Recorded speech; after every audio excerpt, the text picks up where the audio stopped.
Assalamualaikum warahmatullahi wabarakatuh. Waalaikumsalam. Jumpa lagi di acara Cak Koja, Cakap-Cakap Konstruksi Baja bersama Indonesia Society of Steel Construction. Pada siang hari ini kita kedatangan sobat kita. Mudah-mudahan hari ini akan bercerita terkait dengan kisah sukses menjadi seorang pengusaha. Oke, kita sambut kawan kita. Selamat siang Pak Ari Kuncoro. Selamat siang Pak Singgi. Selamat datang di Dapur Koja ini. Kita sebut Dapur Koja aja lah. Selamat siang Sobat Koja. Iya. Thank you Pak Ari sudah meluangkan waktu nih ya. Menghadiri undangan dari teman-teman redaksi podcast Koja. Iya Pak Ari, kita mungkin 15-20 ke depan, 20 menit ke depan kita akan bercerita. Sharing lah Pak Ari ya. Baik, ya. Jadi kepada sobat-sobat Koja nanti biar mengambil hikmah. Oh, tidak selamanya kita menjadi karyawan tuh sampai pensiun. Tapi ada juga kesempatan untuk kita berusaha menjadi seorang pengusaha. Nah, ini tentunya Pak Ari akan bercerita terkait dengan kiat-kiat ya, atau pengalaman selama Pak Ari mengelola perusahaan. Ya, Sobat Koja, mungkin nanti Pak Ari akan bercerita sedikit terkait dengan profil beliau dan juga perusahaan yang beliau dirikan.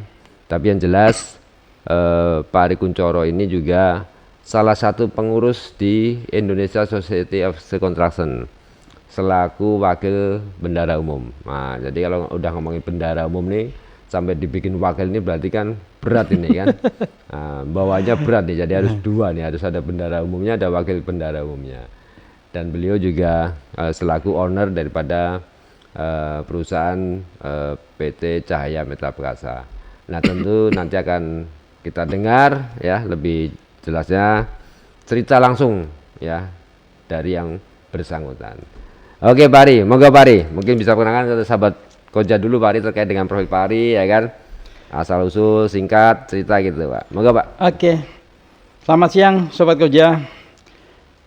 Nama saya Ari Kuncoro.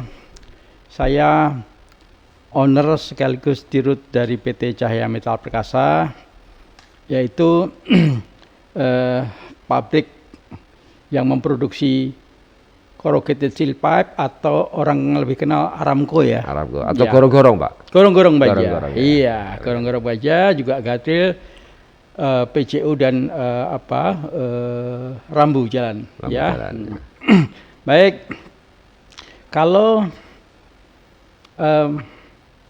flashback ya Pak, masalah bagaimana saya bisa terjun ke dunia konstruksi baja ini. Jadi awal mulanya saya itu merantau ke Jakarta dari suatu kampung Pak ya, yaitu di Kabupaten Grobogan. Purwodadi Grobogan. Kalau orang belum tahu Purwodadi Grobogan itu kabupaten di sebelah timurnya Semarang. Iya. Ya, Purwodadi. Jadi tahun 91 ya, saya tuh dengan modal ijazah D3 Teknik Sipil, saya merantau ke Jakarta. Kalau orang merantau ke Jakarta itu waktu itu ya Pak ya, pantang untuk balik ke kampung kalau belum dapat pekerjaan. Iya kan? Sama lah, kita juga perantauan Pak. Jadi mau nggak mau harus dapat pekerjaan di Jakarta. Harus berjuang. Jadi beberapa bulan di Jakarta akhirnya saya dapat pekerjaan sebagai pelaksana lapangan Pak. Ya, pelaksana. Jadi langsung diterjunkan di lapangan. Betul, pelaksana lapangan untuk real estate. Oh, properti berarti. Properti. Ya, di beberapa real estate pindah dari bulan ini pindah lagi ke sana dan sempat pindah perusahaan juga sebagai pelaksana lapangan juga. Waduh. Ya, dari tadinya real estate sekarang ke akhirnya pindah ke high rise building, Pak. High rise building. Ya. Oke, berarti yang berlantai-lantai lah, bertingkat-tingkat ya. Betul. Oke. Mulai dari proyek Sangrila, BNI 46, Waduh. Wisma Atlet? Mulia, Wisma Mulia, Mulia. oke. Ya, Wah, itu dan tinggi-tinggi semua tuh. Akhirnya saya dipaksa oleh pimpinan proyek saya waktu itu, Pak. Jadi karena engineering proyek waktu itu resign, saya dipaksa untuk jadi engineering. Waduh, dari lapangan langsung masuk ke engineering. Masuk ke engineering. Nah, ini nih. Ya.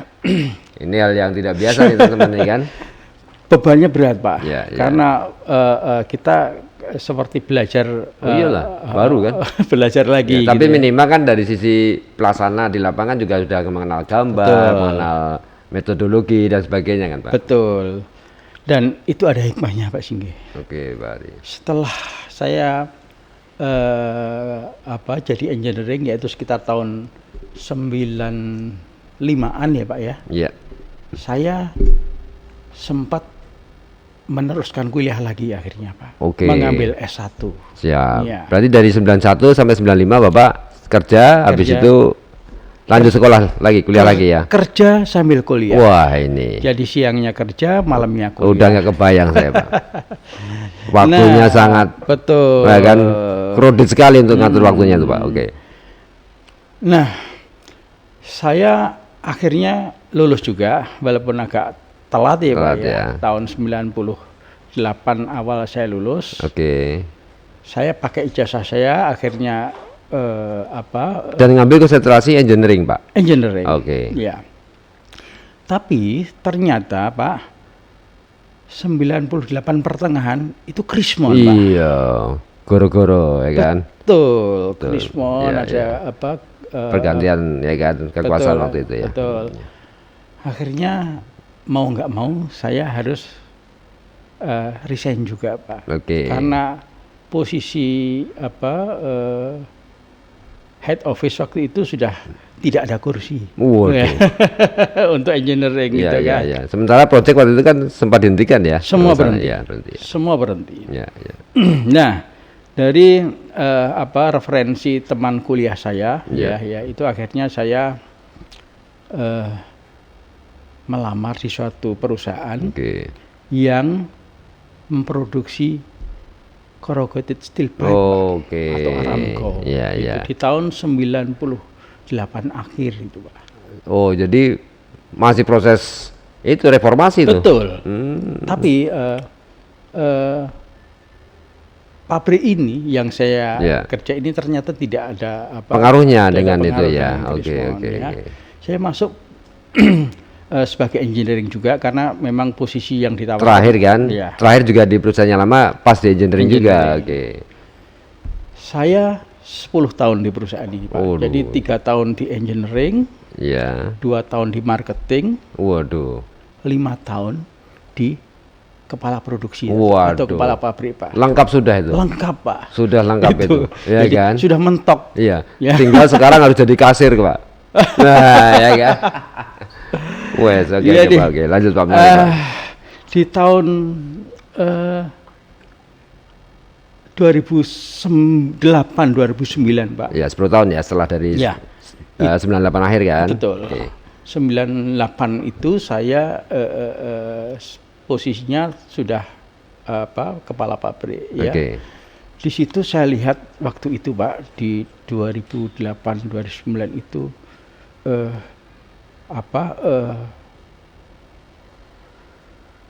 produk yang digalvanising itu sangat banyak, sehingga waktu itu semua plant galvanizing penuh, Pak. Iya kan, Pak?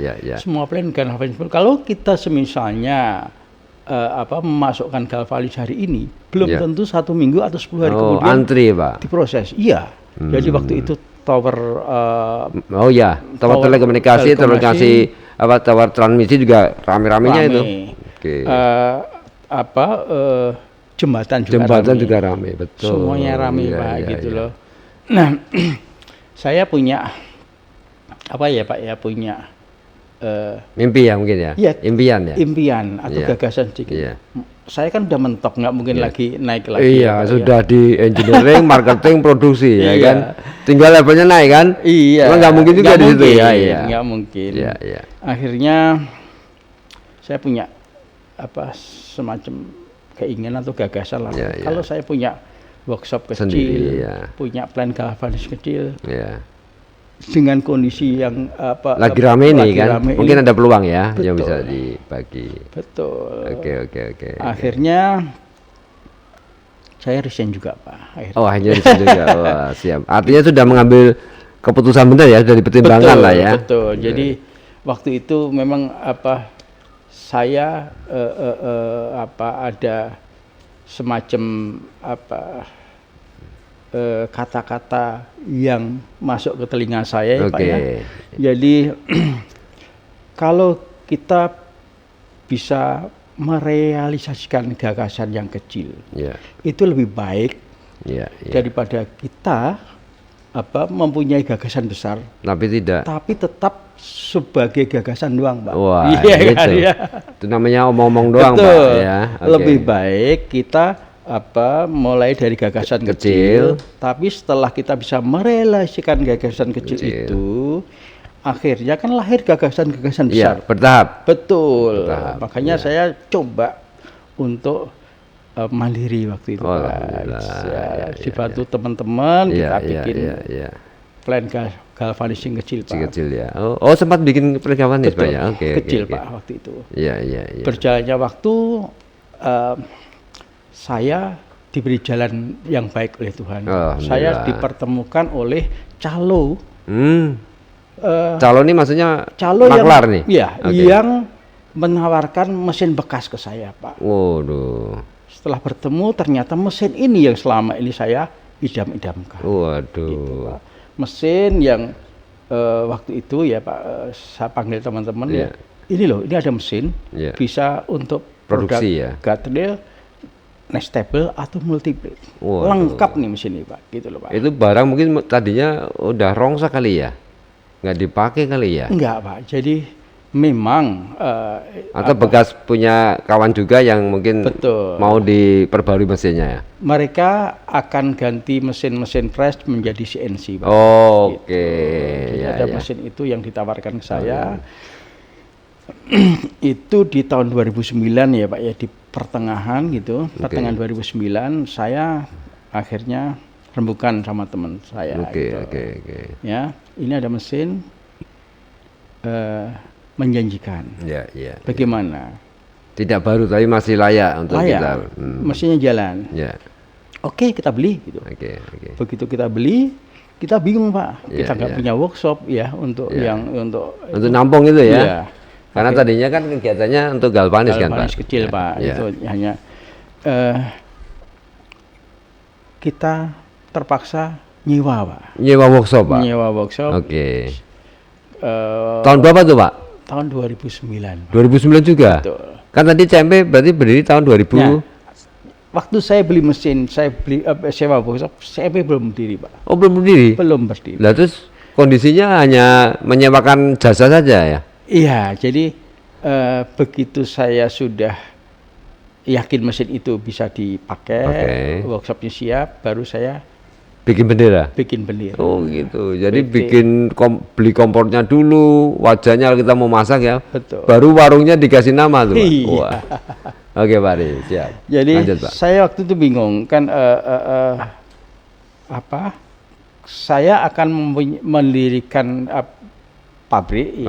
Yang pabrik ini adalah pabrik keempat di Indonesia, Pak, yang memproduksi goro-goro tadi. Goro-goro. Corrugated ya. Betul. Pabrik keempat ya. Jadi keempat dan waktu berarti belum banyak dong Pak waktu itu. Waktu itu belum banyak. Baru 4 pabrik Pak. Akhirnya tanggal 11 November 2009. Waduh, bentar lagi Pak, bentar lagi nih. CMP berdiri Pak. Waduh, berarti ulang tahunnya kurang sebentar nih, Agustus, September, Oktober, kurang 4 bulan Pak. CMP berdiri. Nah, begitu CMP berdiri, alhamdulillah proyek Pas ya. pas, banyak kebutuhan. Tambang lagi banyak, tambang batu bara lagi banyak, kebutuhan corrugated steel waktu itu. Berarti produksi pertama adalah corrugated, Pak? Bukan. Kita malah bukan. Gadril, Pak. Oh, malah gadrilnya dulu. Karena yang paling mudah gadril. Oh, oke. Jadi kita bikin dies. Iya. Gadril dulu. Oh, oke. Jadi gadril dulu diproduksi. Betul. Habis itu baru corrugated ada market lumayan besar, langsung kita produksi juga waktu itu. Oh, oke. Iya. 2010 saya mulai produksi semuanya, Pak. Jadi gadril, nestable multibed. Oke. Ya, kita sudah mulai punya pasar sendiri, gitu kan. 2011 kita beli tanah. Oh, cepat sekali ya. 2012 kita bangun pabrik. Iya.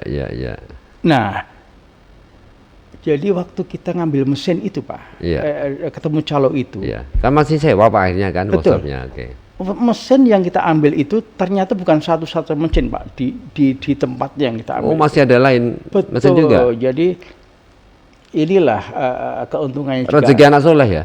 Jadi calo itu pengennya kita yang ngambil, Pak. Oh, jadi karena kita sudah ngambil yang pertama. Bukan. Jadi waktu pertama itu calonya tuh dengan kita itu barang sampai workshop kami. Oke. Tapi dia mungkin ada masalah keuangan dan sebagainya. Akhirnya kita suruh ambil. Oh, maksudnya suruh kita yang ngambil mob lah ya. Betul. Oke. Ngambil dari lokasi itu ke gudang kita. Saya lihat di situ, Pak, banyak sekali mesin sejenis, Pak. Jadi waktu pertama kali Pak Ari diinformasikan, Pak Ari belum sempat melihat ke dalam. Begitu ditawarkan untuk ngambil sendiri, baru lihat. Pak Ari baru malah tahu ya bahwa ada mesin lain yang mungkin bisa ditawarkan lah bahasanya kan. Makanya saya sempat menggebu-gebu, Pak, di tahun 2011, 2012 itu. Saya menggebu-gebu untuk segera pindah. Karena kalau mesin itu saya ambil semuanya, nggak bisa ditaruh di workshop yang kecil ini, Pak. Oke, yang Pak Ari sewa pertama ya. Oke, Pak. Jadi perjalanan CMP rupanya cukup unik ya. Artinya tadi Bapak kayak produksi dulu tapi belum punya brand, belum punya nama. Betul. Ya kan, sudah berani sewa, sudah berani investasi beli mesin. Tapi belum ada namanya nih kan gitu kan. Iya. Nah, jadi sobat kerja, jadi kita tidak perlu nunggu nih, ya kan? Kita kalau mau usaha, kalau tadi dari ceritanya Pak Ari, punya modal dulu kah, punya market dulu kah, punya tempat dulu kah, punya mesin dulu kah? Ternyata Pak Ari udah punya market, punya mesin, tapi malah belum punya bendera. Baru belakangan ya. Kita bisa dari mana saja. Yang penting kita punya semangat dan kemampuan. Kan gitu Pak Ari ya? Betul. Oke Pak Ari, untuk produk-produk CMP ini Pak, ya, kita masih ada waktu sedikit. Ya. Kira-kira sudah masuk di berapa wilayah Pak dari Indonesia ini? Karena kan kalau ngomongin gadril ini kan hampir seluruh jalan ini sekarang ini ya Pak ya. Itu kan membutuhkan gadril Pak. Terutama jalan tol ya. Tol juga mungkin jalan-jalan yang bertebing-tebing ya Pak. Dan juga produk Pak Ari ini kan ada juga tadi lah corrugated gorong-gorong ini kan. Sekarang kan lagi rame nih Pak, ya kan? Proyek-proyek di sumber daya air ini. Nah, gimana Pak? Market Bapak nih sudah sampai mana Pak? Biar ini teman-teman tahu juga untuk mencari gorong-gorong CMP ini ternyata mudah gitu ya. Jadi kita hampir masuk ke seluruh wilayah Indonesia, Pak. Oke. Ya, gadril itu dari Cikampek sampai Surabaya itu, Pak.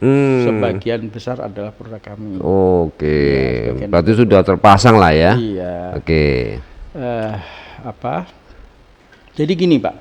Saya boleh lanjutkan dulu yang tadi bahwa di 2013 akhirnya kita punya workshop baru dengan mesin yang cukup banyak Pak. Waktu itu ada 6 mesin press ya Pak ya. Jadi di 2013 itu kita sudah mulai jadi leader Pak. 2013? Betul. Waduh. Kapasitas kompetitor kita waktu itu hanya 400 ton sampai 500 ton ya Pak. Di 2013 itu kita sudah 800 sampai 900 ton Pak. Dalam waktu 4 tahun Pak itu Pak? Betul. Ya.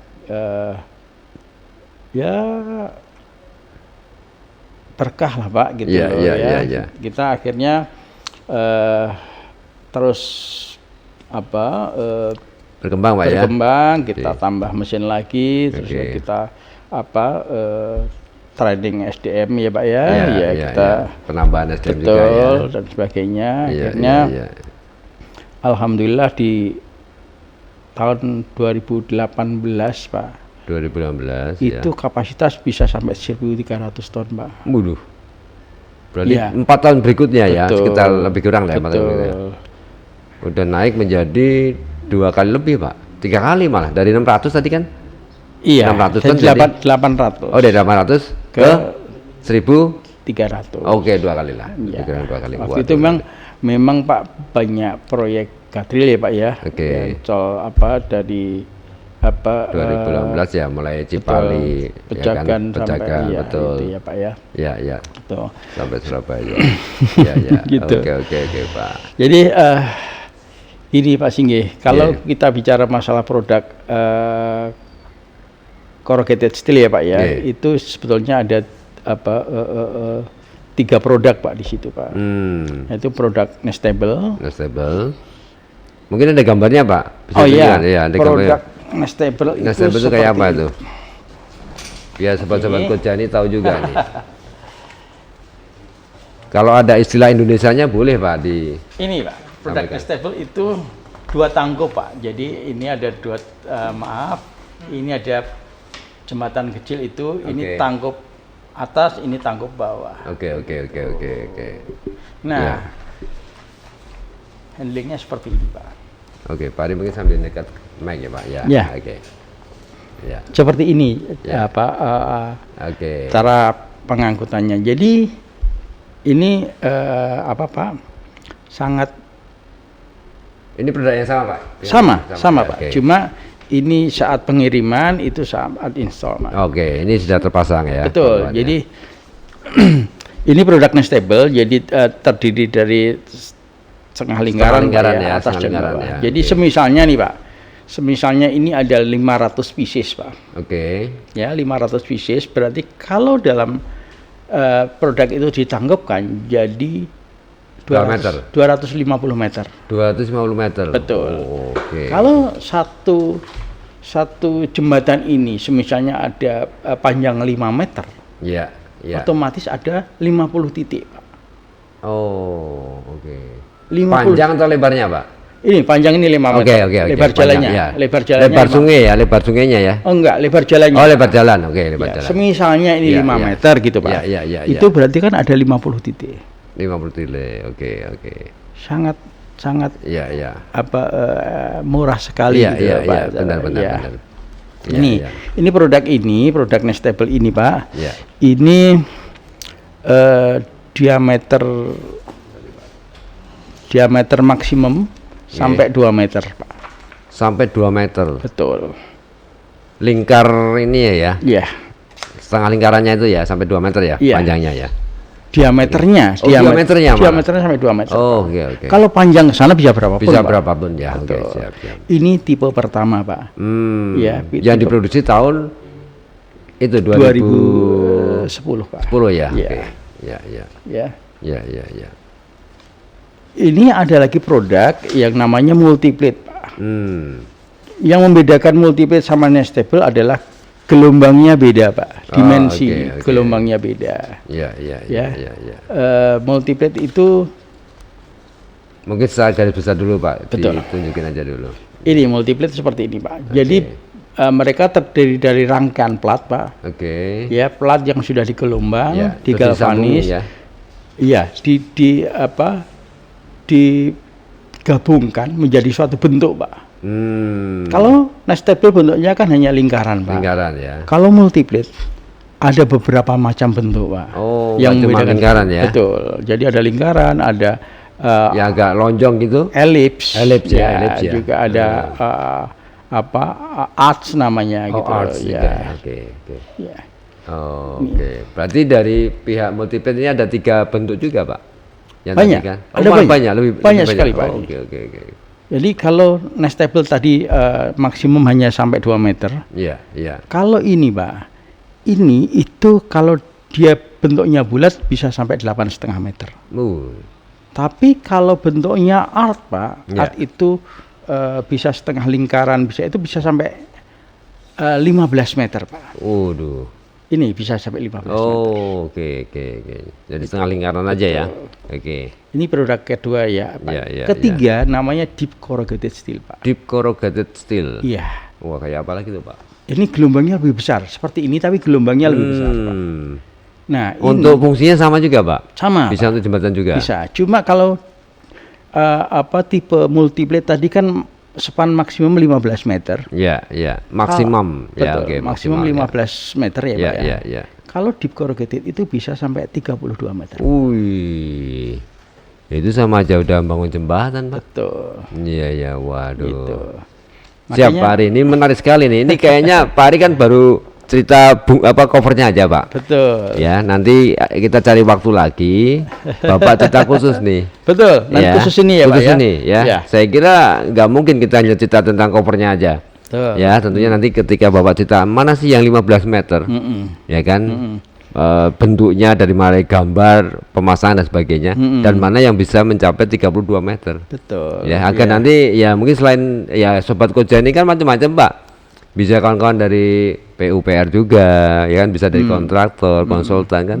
Nah, sehingga akan mudah memahami, Pak, dengan acara podcast ini ya tentunya informasi awal akan ditangkap oleh kawan-kawan Koja kan. Betul, selanjutnya kan bisa ngubungin Bapak langsung nanti kan. Ya. Untuk bicara masalah engineeringnya dan sebagainya. Siap. Oke, Pak Ari, sebelum kita sudahi harapan Pak Ari nih, kan kita ini kan pasca pandemi nih, Pak Ari ya. Nah, mungkin Bapak bisa singkat cerita saja kira-kira apa yang menjadi harapan Pak Ari dan tentunya juga Cahaya Metal Perkasa terkait dengan apa euforia pembangunan infrastruktur yang mungkin kemarin sudah berjalan dan mungkin ini sisanya terus berjalan gitu ya, Pak Ari ya. Apa nih Pak Ari, harapan Pak Ari? Ya, harapan saya yang pertama IKN tetap jalan, Pak. Oke. Terus terang kita sudah beberapa kali suplai ke sana, Pak, untuk produk ini, Pak. Oh, di IKN-nya berarti sudah ada pekerjaan ya? Sudah. Oh, kita suplai beberapa kali ke sana dan saya berharap berlanjut ya sehingga produk sejenis ini bisa banyak masuk ke sana. Oh iya, pasti kita dorong Pak Ari ya. Termasuk pembangunan tol, Pak. Sekarang ini memang tidak seperti tahun 2018 2019 ya. Tapi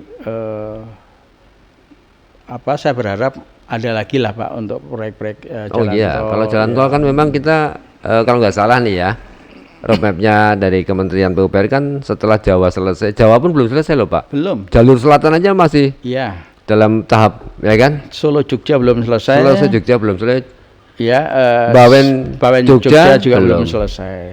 Bocimi, Bogor Ciawi Sukabumi juga belum, Pak. Selesai. Yang Bandung sampai Cilacap juga belum. Belum. Iya, saya berharap, tapi kan itu belum tahu kapan, Pak. Mudah-mudahan sebelum 2024 itu. Iya, sudah dimulai. Sudah dimulai. Ya. Sehingga terus ya. Berkelanjutan kan gitu kan. Iya, betul. Dan juga untuk mudah-mudahan nanti di kepemimpinan yang baru rencana Kalimantan, Sulawesi yang akan ada Trans Sulawesi kan menyambungkan Sulawesi Selatan dengan Utara juga berjalan. Otomatis kan produk corrugated, ya kan, gadril, ya kan, kemudian ya yang lainnya ya, PJU dan sebagainya pasti akan membutuhkan banyak, Pak, gitu ya. Oke, Pak Ari, menarik sekali nih cerita Pak Ari Kunchoro ya, menginspirasi kita. Ternyata kawan-kawan Koja ya, kita bukannya mau menyarankan ya, tidak selamanya jadi karyawan menyenangkan ya, ada juga yang jadi karyawan menyenangkan juga, tapi untuk menjadi pengusaha juga kita diberikan kesempatan selama kita memiliki kemampuan, semangat ya, dan sudah barang tentu harus berani susah juga karena tidak terima gaji lagi loh jadi pengusaha. Gitu ya, Pak Ari ya. Betul. Setelah jadi pengusaha kan nggak terima gaji lagi, Pak. Saya hampir 1 tahun nggak gajian. Puasa, Pak ya. Betul. Puasa. Nah, waktu jadi pengusaha itu awal-awal jadi pengusaha 1 tahun nggak gajian, Pak. Itu, ya. Itu Sobat Koja ya. Tapi kita lihat beberapa tamu kita semuanya alhamdulillah berhasil ya menjadi pengusaha, seorang pengusaha setelah sekian tahun berpengalaman menjadi seorang karyawan ya. Oke, mungkin kita akan jumpa lagi dengan Pak Ari Kunchoro ya di sesi yang lebih menarik ya terkait dengan produk beliau yang mungkin ini jarang sekali kita mendapatkan informasinya ya terkait dengan jembatan yang alternatif bisa menggunakan corrugated steel pipe ini kan. Nah, ini kita akan mintakan beliau nanti untuk hadir dan menjelaskan sedikit ya secara singkat terkait dengan produk-produk corrugated. Siap. Begitu ya Pak Ari ya? Siap, ya. Oke Pak Ari, Ya. kita sekiani dulu Ya. ya karena terbatasnya waktu, dan terima kasih Pak Ari sudah meluangkan waktu di podcast Koja. Kita akan ketemu lagi. Sehat selalu Pak Ari, sukses. Oke Sobat Koja, kita berakhir pada sore hari ini dengan Pak Ari Kuncoro, Direktur Utama Owner dari PT Cahya Metal Perkasa. Oke, semoga bermanfaat buat kita semuanya. Salam sehat. Wassalamualaikum warahmatullahi wabarakatuh. Waalaikumsalam.